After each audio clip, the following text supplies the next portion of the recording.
안녕하세요. 저는 올해 65살 된 여자입니다.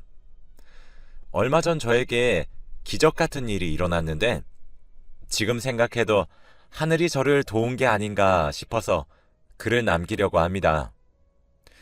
저희 때에는 연애하고 결혼하고 이런 게 없었어요. 그냥 마음에 들면 결혼하거나 부모님이 이 남자랑 하라고 하면 잔말 말고 해야 했죠. 그래서 저도 남편을 몇 번 보지도 못했는데 바로 결혼식을 올리고 임신을 했습니다. 얼마 만나지 않은 것 치고는 남편은 저에게 잘해주었고 저도 그런 남편이 싫지 않았어요. 그런데 시어머니가 정말 악덕이었습니다. 엄청나게 고지식 하시고 가부장적이셔서 여자는 바깥일 하면 안 된다. 남자아이를 무조건 낳아야 한다는 것을 입에 달고 사셨거든요. 그래서 저도 아들을 낳아야 시어머니께 예쁨 받을 수 있다는 생각에 아들을 원했지만 저는 딸을 낳았습니다.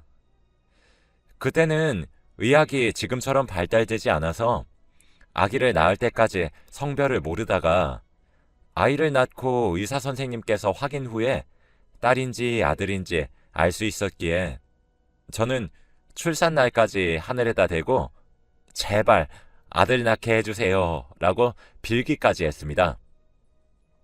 딸을 낳으니까 시어머니의 구박은 더 심해졌어요. 이 애 갖다 버려라 라고 하시면서 딸을 막대하셨거든요. 남편과 제가 말려도 시어머니 한 명을 감당하기 힘들었습니다. 그리고 아이를 낳자마자 곧장 둘째를 가지시라고 하셨죠.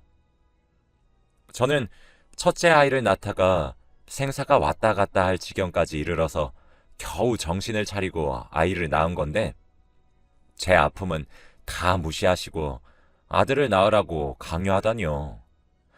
결국 둘째를 낳지 않았고 첫째만 있으면 된다고 했습니다. 당연히 시어머니는 저에게 버르장머리 없다고 화를 불같이 냈지만 아랑곳하지 않았죠. 시어머니는 여자인 아이가 보기 싫었는지 저와 남편이 한눈을 팔고 있으면 누워있는 신생아 딸을 괴롭히는 게 일상이었습니다. 한 번은 시어머니가 아이를 잘못 놓는 바람에 두피에 큰 흉터가 났어요. 저희 딸은 몇십 바늘을 꼬맸고 수술 부위에는 머리카락이 자라지 않게 되었답니다. 그래서 결국 저와 남편은 시어머니와 인연을 끊기로 결심했습니다. 그 뒤로 한 번도 찾아뵙지도 찾아가지도 않았죠. 그리고 아이는 4살이 되었습니다. 커갈수록 머리는 점점 커져가는데 수술 부위는 머리카락이 자라지 않으니까 머리가 많이 비어 보이는 거 있죠? 여자아이는 가뜩이나 그런 거에 예민한데 커서 아이가 상처를 받을까봐 너무 걱정되었습니다. 저는 딸 사랑에 지극했기에 항상 어딜 가든 같이 다니고 손을 꼭 잡고 다녔어요. 딸은 시장을 좋아해서 장날에 갔더니 사람들이 엄청 많더라고요. 너무 많아서 손을 놓기라도 하면 딸을 잃어버릴 것만 같은 기분이었습니다. 저는 많은 사람들 속에서 어린 딸과 함께 걷고 있었어요. 혹시라도 애가 밟힐까봐 안고 싶었는데 장을 너무 많이 봐서 손에는 짐이 가득했기에 손만 잡을 수밖에 없었습니다. 시장에 나올 때쯤 출구 쪽에 맛있는 도너츠가 팔더라고요. 딸이 가장 좋아하는 음식이 도너츠라 항상 시장을 올 때마다 그 가게에 들러서 몇 개 사서 집으로 갔어요. 그날도 어김없이 딸이 엄마 도너츠 라고 했고 저는 사주기 위해 가게 앞으로 갔죠. 가방 안에 지갑이 있었고 돈을 꺼내기 위해서 딸의 손을 잡고 있던 손을 놔야만 했어요. 딸에게 민정아 딱 1초만 기다려 하고 손을 잠깐 놓고 가방에서 돈을 꺼내고 주인에게 드리고 나서 옆에 서 있을 민정이를 봤는데 아이가 없는 겁니다. 민정이가 워낙 숨바꼭질을 좋아해서 항상 숨는데 그때도 그런 건 줄 알고 우리 민정이 어디 숨었나 라고 하면서 장난을 쳤어요. 그런데 민정이는 도너츠를 받을 때까지 돌아오지 않더라고요. 그때 이건 숨바꼭질이 아니라는 생각이 들었고 많은 인파 속에서 민정아, 민정아 하며 아이를 찾아다녔습니다. 그런데 이미 제 시야에서 사라진 민정이는 다시 돌아오지 않았죠. 저는 해가 질 때까지 민정이를 시장 구석구석을 찾아다녔는데 전혀 보이지 않았습니다. 시장 아주머니께도 우리 민정이 보셨어요 하면서 물어봐도 모른다고 했죠. 민정이가 보이지 않으니까 무서워지기 시작했고 혹시라도 나쁜 일이 생겼을까봐 너무 걱정되더라고요. 해가 지고 나서 경찰서에 가서 바로 신고를 했습니다. 그리고 집에 가자마자 남편을 부여잡고 엉엉 울었네요. 남편은 도대체 애엄마라는 사람이 왜 그렇게 책임감이 없어? 라며 저에게 마구 화내기 시작했고 저도 할 말이 없어서 미안하다는 말만 되풀이했습니다. 그런데 인연을 끊었던 시어머니는 손녀가 사라진 것을 알고 저희 집으로 찾아와서는 그런 아이는 없어도 된다 라며 얼른 둘째 낳자 이 말만 반복하셨어요. 정말 어떻게 그렇게 인정이 없으실까요? 민정이는 새벽이 되어도 집에 오지 않았고 4살짜리 어린애를 어디서도 찾을 수 없었습니다. 저는 장날이 아니어도 새벽부터 매일 시장에 가서 저희 딸을 찾았고 시장 근처에 앉아서 하루 종일 기다렸죠. 그러다가 해가 지고 밤이 되면 집으로 돌아와서 남편과 시어머니의 밥을 차리고 집을 치우다가 잠을 조금 잔 후 다시 새벽이 되면 시장으로 갔습니다.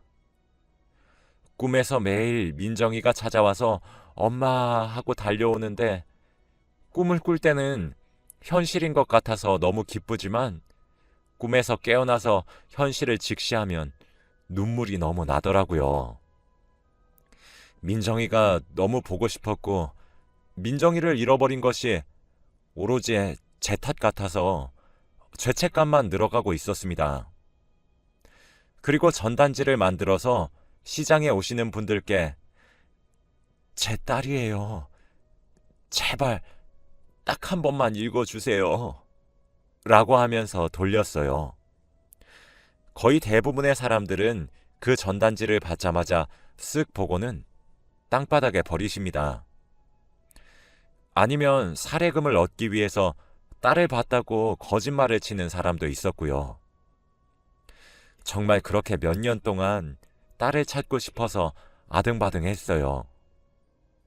그런데 딸의 소식은 전혀 알 수 없었고 어디서 어떻게 지냈는지 죽었는지 살았는지 알 방법이 없었죠. 그리고 남편도 하나밖에 없는 딸이 돌아오지 않으니까 하루 종일 술만 먹고 살았습니다. 자기도 꿈에서 민정이가 계속 보인다면서 술을 먹으면 저를 폭행했고요. 민정이를 잃어버린 건 제 잘못이고 맞아도 싸다고 생각해서 남편의 폭행을 일방적으로 맞고만 있었네요. 남편은 술만 먹으면 저를 때렸고 저는 죄책감을 조금이라도 덜기 위해서 맞았습니다. 그렇게 몇 년 동안 생활이 반복되다 보니 남편이 간암에 걸리게 되었어요. 의사 선생님은 술을 너무 많이 먹어서 그렇다고 했죠. 이미 발견했을 때에는 손을 쓸 수 없는 단계였고 너무 많이 퍼져서 살 날이 얼마 남지 않았다고 하셨습니다. 남편과 저 사이에 사랑이 없는 건 당연했고 무미건조했기에 남편이 죽는다는 말에 별로 흔들리지 않았어요. 그런데 시어머니는 달랐어요. 저보고 하나밖에 없는 아들 죽였다면서 화를 내는 건 당연했고 폭언과 폭행을 했습니다. 네가 우리 아들 죽였어. 네 딸까지 죽이고 남편까지 죽이냐? 다음은 나까지 죽이겠다. 우리 아들 목숨값 내놔. 라면서 저에게 오만 물건을 다 던지셨어요. 그리고 얼마 지나지 않아 남편은 세상을 떠났고 집에는 시어머니와 저 단 둘이 살게 되었어요. 시어머니는 저를 괴롭히려고 온갖 악행이란 악행은 다 저지르면서 저를 못 살게 구셨답니다. 이런 일이 한두 번이 아니고 몇십 년 동안 되다 보니까 저도 이제 나이가 있는데 도저히 시어머니의 수발을 들고 싶지 않더라고요. 시어머니의 괴롭힘을 무려 40년 동안 감당해야 했습니다. 어린 딸은 실종되고 남편은 죽고 가관이죠. 솔직히 제 기운이 좋지 않나 싶기도 했고 시어머니의 마음도 이해 갔기에 단 한 번도 반항하지 않았습니다. 그런데 시간이 지날수록 나아질 줄 알았던 고통은 점점 더 심해져 갔고 꿈에 어린 딸과 남편이 나오는 일이 수두룩 빽빽하더라고요. 매일 밤을 울면서 보냈고 잠들기 전에 항상 이대로 죽었으면 좋겠다 라고 생각하며 잠에 들었던 것 같아요. 제 나이가 60살이 되니까 죽는 게 두려워지지 않더군요. 40년이 지나도록 딸에 대한 소식이 없으니까 딸이 죽었다고 생각했던 것 같습니다. 그리고 평소처럼 시어머니의 구박에 시달리던 어느 날이었어요. 시어머니의 잔소리를 들으며 시중을 들고 있었는데 어머니께서 갑자기 쓰러지신 겁니다. 저는 깜짝 놀라 그 자리에서 기절하고 말았어요. 평생 시어머니께 씻을 수 없는 죄를 지었죠. 골든타임을 놓쳐 시어머니는 돌이킬 수 없는 상태가 되었고 결국 돌아가시게 되었습니다. 저는 이틀 만에 깨어나서 병원 신세를 지게 되었어요. 한 번도 이렇게 사람이 많은 곳에서 있었던 적이 없다 보니 어색했고 병실 사람들과 어울리기 힘들 것 같더라고요. 6인실이었는데 사람들이 다 심성이 좋고 착해서 다행히도 금방 친해졌습니다. 다들 저마다 사연이 있더군요.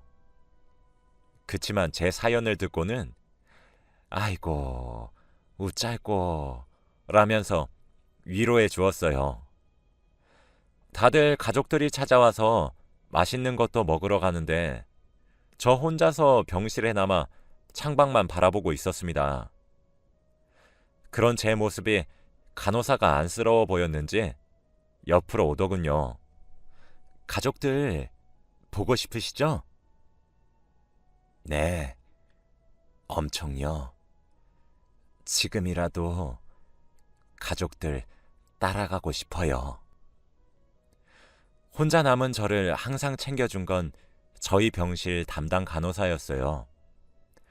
다들 밖으로 나가서 친구들 만나고 할 때 간호사가 찾아와서 제 말동무가 되어주면서 친해지게 되었죠. 그렇게 몇 주 동안 급속도로 친해졌어요. 그 간호사는 45살이라 나이가 좀 있는 편이라서 말이 더 잘 통하더라고요. 그런데 볼수록 우리 민정이가 생각나는 거 있죠? 얼굴에 점이 있는 것도 똑같고 나이도 비슷했습니다. 그런데 이름이 박선영이라서 딱히 기대는 하지 않았어요. 간호사님, 고향이 어디셔? 저 고향 미국이에요. 미국? 생긴 건 한국인 같은디? 선영 씨는 입양 가족이라고 했습니다. 어렸을 때 외국인 부모님께 입양이 되었고 확실히 얼굴 생김새가 다르다 보니까 친부모님이 아닌 걸 금방 알 수 있었대요. 그래서 크고 나서 부모님께 사연을 들어보니 보육원에 있던 선영 씨가 너무 예쁘고 귀여워서 데리고 왔다네요. 친부모를 찾기 위해 그 보육원에 다시 가보았지만 입양 기록에 친부모의 인적 사항이 없어서 친부모를 못 찾고 있다고 하더라고요. 미국에서 간호사로 일하다가 한국에서 부모님을 찾기 위해서 한국 병원에 간호사로 들어왔다고 합니다. 선영 씨는 친부모가 자신을 버렸다고 생각하고 있더군요. 도대체 어떤 대단한 사람이길래 저를 버렸을까요? 절 버리고 잘 살고 있겠죠? 라며 말을 하더라고요.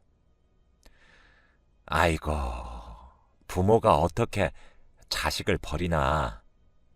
그래도 부모인디. 아니요. 40년이 지나도 아직까지 찾지 않는 거 보면 확실한 것 같아요. 빠른 시일 내에 찾으려고 한국 오자마자 DNA 등록했어요. DNA? 그게 무엇이요? 어머, 환자분 그거 안 하셨어요? 딸 찾으신다면서요. 그거 해놓으면 나중에 더 쉽게 딸 찾으실 수 있을 거예요. 선영 씨가 알려주신 거는 DNA를 채취해서 그걸 등록해 놓으면 자식을 찾을 수 있다고 했고, 저는 덕분에 바로 등록을 했네요. 요즘 이걸로 잃어버린 자식이나 부모를 찾는 사람들이 많다고 했습니다. 솔직히 저는 그때 민정이가 죽은 줄 생각하고 있었고, 장례라도 제대로 치르고 싶어서 등록을 한 겁니다. 그치만 연락은 오지 않더라고요.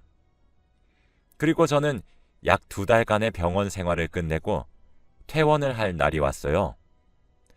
선영 씨와 이야기를 하면 시간 가는 줄도 몰랐고 재밌었는데, 앞으로는 어떻게 살아가야 할지 막막한 거 있죠? 이제는 가족이 한 명도 없었기에 저 혼자 해야 했거든요. 제 퇴원 날 선영 씨가 데려다 주겠다고 말을 해주었고, 병원 건물 입구까지 데려다 주었어요. 그런데 갑자기 선영 씨가 신발끈 풀리셨네요? 묶어드릴게요. 라고 하더라고요. 늙은이 허리 안 굽어진다면서 젊은 자기가 하겠다며 구부려 앉아서 신발끈을 묶어주는데, 갑자기 선영 씨가 늘 쓰고 계시던 모자가 툭 하고 떨어졌습니다. 그런데 더 놀라운 건 저희 딸 민정이와 똑같은 부위에 수술 흉터가 있더라고요. 저는 너무 놀라서 간호사님, 이거 무슨 흉터예요? 라고 물어보니까 어릴 때 생긴 거래요. 저도 잘 몰라요. 라고 했습니다. 설마 하고 생각을 하기 시작했어요. 선영 씨는 머리의 흉터가 너무 커서 콤플렉스가 되었다고 하더라고요. 그래서 다들 쓰지 않는 모자를 혼자서 쓰고 있었다고 했죠.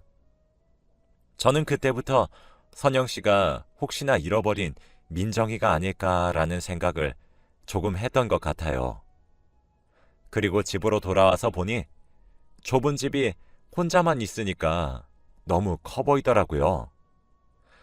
그동안 먼지도 많이 쌓였고 시어머니와 남편의 물건이 가득했습니다.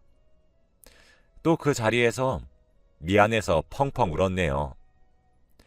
한바탕 울고 나니까 힘이 없어서 방바닥에 주저앉아 있는데 갑자기 집 전화로 전화가 왔습니다. 받으니까 제가 그때 DNA를 등록했던 곳이었죠. 할머님, 따님분 찾은 것 같아요. 라고 하는 겁니다. 저는 너무 놀라서 신발도 제대로 신지 않은 채로 버스를 타고 그곳으로 갔어요. 도착해서 전화하신 분을 찾았는데, 여기 검사 결과지고요.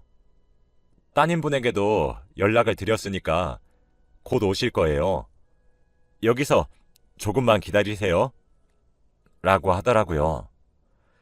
저는 정말 심장이 터질 것만 같았고 40년 만에 본 딸은 어떻게 생겼을지 너무 기대되었습니다.